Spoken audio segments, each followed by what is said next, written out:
okay, that's a bit weird, I have to do this again. So, to my knowledge, I am the first man in the UK that has been arrested for an e-scooter, no tax and insurance, allegedly resisted arrest, went to court, pleaded not guilty, got sent to trial, and the charges got dropped. I'm the first person that I know that has happened to in the UK. Everyone I know about who's been arrested or had their scooter seized.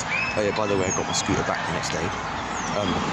So every time I hear about this, I hear about electric scooters either being seized and not getting them back, or people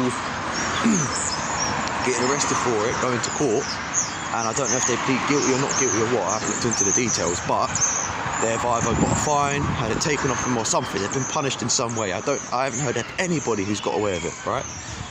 So I went to this trial thinking I was going to get in a lot of trouble, because I knew in their eyes that there was overwhelming evidence against me. In my eyes, there wasn't, because there's no legislation that clearly states that e-scooters are actually illegal. There is the coronavirus e-scooter regulations, but for one, that's not an act, so it hasn't been passed, right? It's a regulation, which is a rule, and that only regards e-scooters that are on trial, and it's specific in what them trial e-scooters are. So even then, even the quote-unquote legalised trial scooters are technically not even legal, because the legislation hasn't even gone through properly to my knowledge. And so for one, the so-called legislation, the regulation, sorry, to do with the e-scooter trials hasn't properly gone through yet, because it's a trial. And it doesn't cover privately owned e-scooters, right? So there's one point, right? So there's a regulation to do with e-scooters, the coronavirus regulation. It only covers trial scooters, and even then they ain't gone through properly, right? So basically what the private companies are doing is technically illegal, right? So, and now we get on to the part where the government says, oh, they're powered transporters, right? So they class the motor vehicle. One point on that, powered transporters actually have no definition in legislation, right? The only thing that's remotely close to that is mechanically propelled vehicle. So in the Road Traffic Act, under the meanings of motor vehicle definitions, you have like motorcycle, you have like heavy locomotive, you have car, like motor car, stuff like that. You have invalid carriage, which is obviously like disability scooters. You have other meanings for vehicles. It doesn't say e-scooter.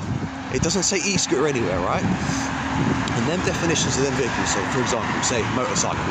It will say mechanically propelled vehicle that is under like 400 kilos or something, and has 2 wheels or no more than 3 or something. And it, yeah, that's the definition of it, right?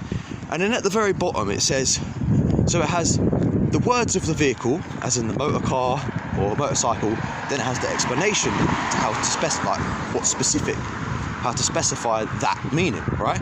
Then at the bottom it has motor vehicle and how to specify the meaning of motor vehicle, right? To try and cover all the other so-called motor vehicles that they haven't covered, right?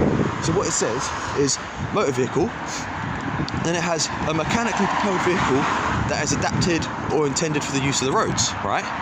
Okay, you might be able to argue that an e-scooter comes under that if it's got indicators, road tyres, blah blah blah, because it's adapted for the use of the road. But if you look up, which one is it? I think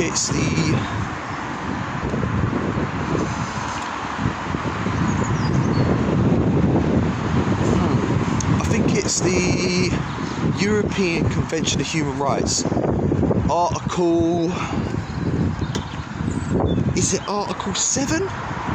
No punishment without law? I think it's that one. Basically, it's a human right. I'll look it up later and I'll try and correct it. European Convention on Human Rights, right? Article 7, I believe, no punishment without law. That's a right, okay? So what that basically means is if there isn't a law that is written, you can't get in trouble for it. And it also says in there,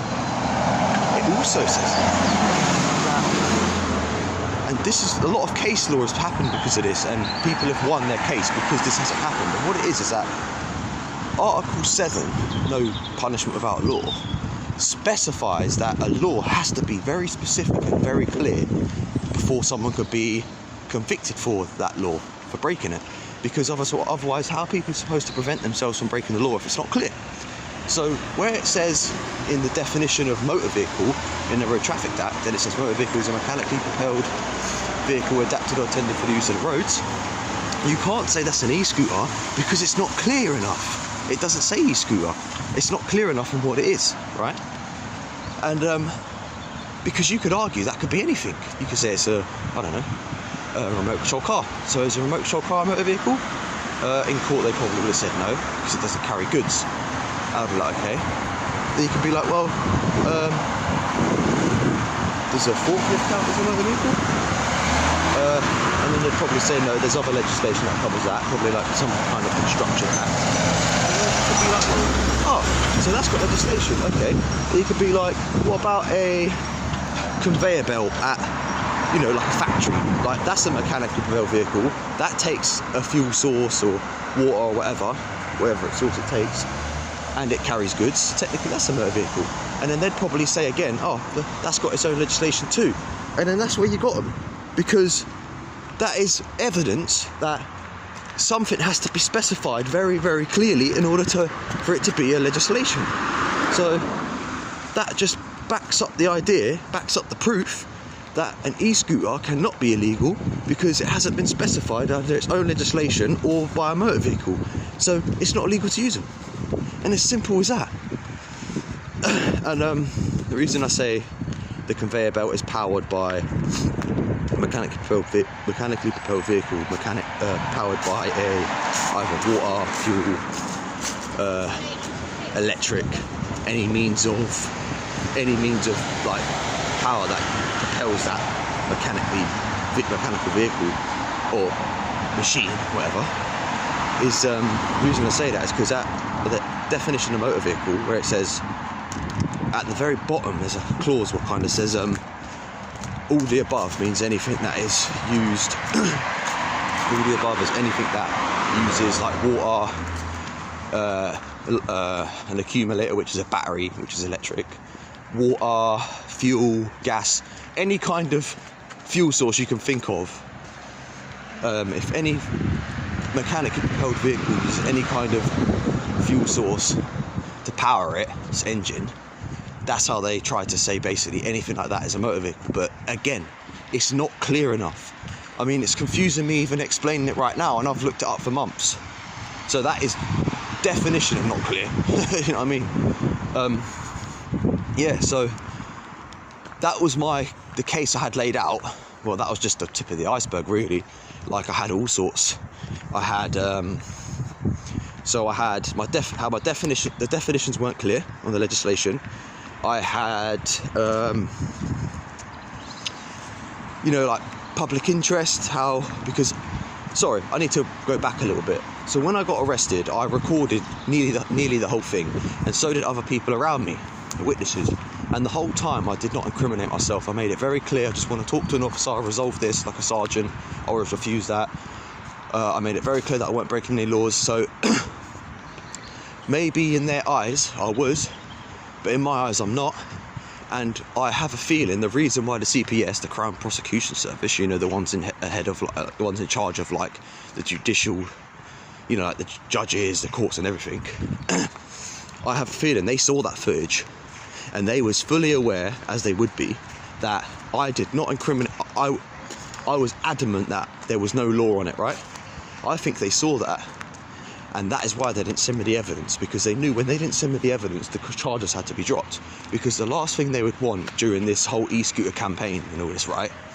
The last thing they need is someone going to court, bringing all his evidence that his human rights have been violated, and there's no legislation written on it, while companies are making money illegally, basically. of these e-scooter trials. They didn't want me to go court representing myself as I was, proving them wrong and then winning, because that would have made headlines. So rather than do that, they didn't send me the evidence and knew the charges would get dropped. I will make another video soon because I'm actually on the way to do something, but I'll review this video and then I'll add more details and anything I missed out. Thanks for watching. But hang on, my advice to you is if you are listening to this and you do use an e-scooter, if you do get arrested or stopped, you make it very clear. For one, you record the whole thing, and you make it very, very clear that if you do get stopped and you're recording it, you make it clear to them that there is no law on this. Because the thing is, because it's not clear, it's very obvious it's not clear to everyone in the country at the moment, but you need to kind of prove it's not clear. So the only way to do that is by, in a way, making yourself look ignorant to it, like in a way, so basically be like, there is no law about it, because that's evidence enough that you don't know any rules or laws surrounding it, right? And if the police officer does say, oh, they're illegal, only trial scooters, ones are allowed, what you say is, but what legislation states that I cannot use my own e-scooter? And I could go into so much more human right breaches, like, which one is it? It is it the Universal Declaration of Human Rights, section 15 or 17, where you have, you know, the right to own your own property and the enjoyment of your property in the pursuit of your happiness. So basically anything you own privately you can use without interference. Them taking your e-scooter is basically depriving you of that, you know. So that's another human right breached. And there's also like a legislation that states that legislation, primary and subordinate, which is secondary legislation, less important I believe, if any of that is incompatible with your human rights, then the police and the judges can't use it against you because it's not compatible with your human rights. And that's all these legislations are. Primary legislation, that they're just rules that usually are not compatible with human rights, you know. So what was I going to anyway? Oh yeah. So yeah, it's you can own a scooter. So what my point is, if you do get stopped by a police officer and you've got your e-scooter, you record as much as you can. You make it clear in that video that it is not breaking the law, and you make it, and you be like, don't be aggressive about it. Just be like, look, if it's a normal police officer, ask to see your sergeant, right? And even if they tell you rules on it, blah blah blah, just say, look, okay, I'll walk it away. But you also make it very clear in the video that you're not breaking the law. You make it very clear, because they will probably be recording it as well on their body cam, and if they are, they will capture the whole thing. And then if you do go to court, you will win, because they know for a fact that that's not the law, you know. They're breaching human rights. So my advice to you is, again, I'll say it again, because I'm not saying this 100% works, but this is the best way. Record it, record the whole thing, and just make it clear, you know, you're not breaking the law. Simple as that. It's simple as that. Right, I will make another video. I'll probably make as much videos as I can just to clear this up properly, but what I'm going to do is I'll lay out my whole case that I had, which I didn't even have to use, by the way, and I was convinced, utterly convinced, that I would win, because there's so many violations here of human rights. It's just unreal. And it's funny because, like I said, the charges got dropped because the CPS did not provide the evidence and didn't let me see it first, right? So in court, when you're arrested by like the police and you're arrested for whatever, okay, they'll build a case, right? So they'll have evidence, blah blah blah, witnesses or whatever, okay? So if there is like statements about you, or the police statements, which there will be, like an explanation of what you was doing, why they arrested you, basically justifying why they arrested you, there needs to be some kind of statements. So that's evidence already, right? So statements by witnesses, police, or footage, if you get arrested, that has to be sent to you, because you need to have a chance in court to defend yourself, and the only way to do that is by being shown what you are being accused of through the mail, right? So that wasn't sent, okay? And if that's not sent, then, and you haven't seen that, when it does come to your court or trial day, they can't use it against you because they haven't showed you it beforehand. You understand?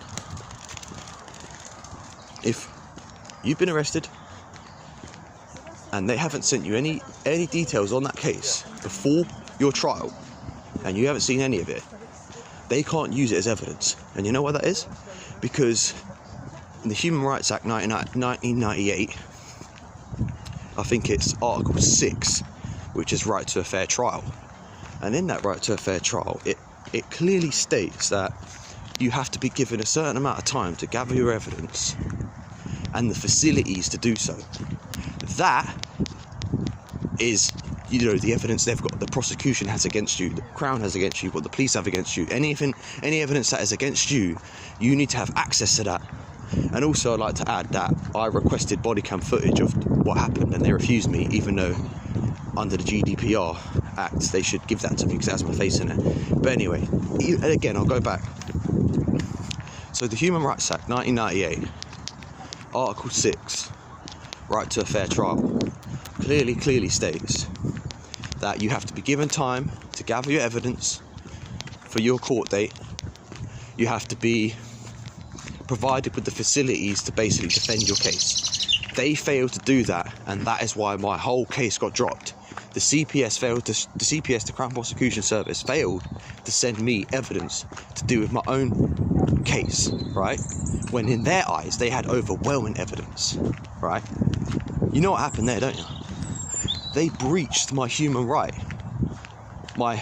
From the Human Rights Act, 1998, Article 6, right to fair trial. They breached one human right by not sending me the evidence, and they dropped all the charges. That's why I was utterly convinced I was going to win, because they breached, in my eyes, about 4 or 5 human rights. More than that. More. About 6 human rights they breached.